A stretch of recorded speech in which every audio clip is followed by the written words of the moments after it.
Poštovani gledaoci, neidentifikovani leteći objekti ne prestaju da zasipaju Beograd prahom istine, od koga svi momentalno prestaju da lažu. Kako je ovaj prah istine uticao na naše državno rukovodstvo, pogledajte u prilogu koji sledi.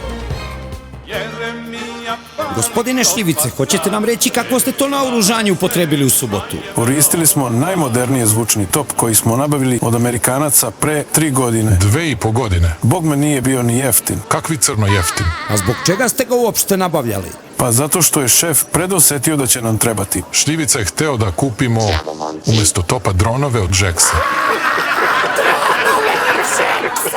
A kako ste tačno odredili trenutak kada ćete ga upotrebiti? Čekali smo da studenti krenu na čacije, pa da ga upotrebimo tad. Ali pošto nisu, onda smo ih zasuli usred najveće tišine.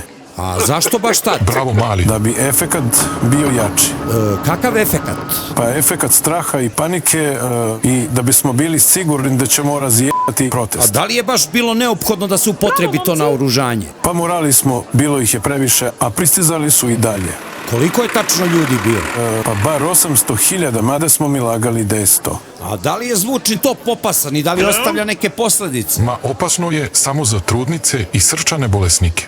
A mene sad, izvinite, moram da idem sa Đukom na Informer TV da slavimo. U redu, gospodine predsjedniče, hvala na gostovanju. Ajde, Đuka, ajde, Đuka.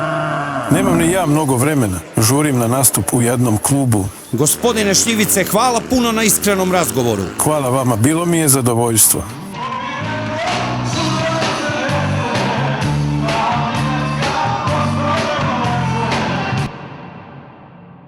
O ne, ko bi rekao? Pa to je bio samo san. Znači, pumpanje se nastavlja.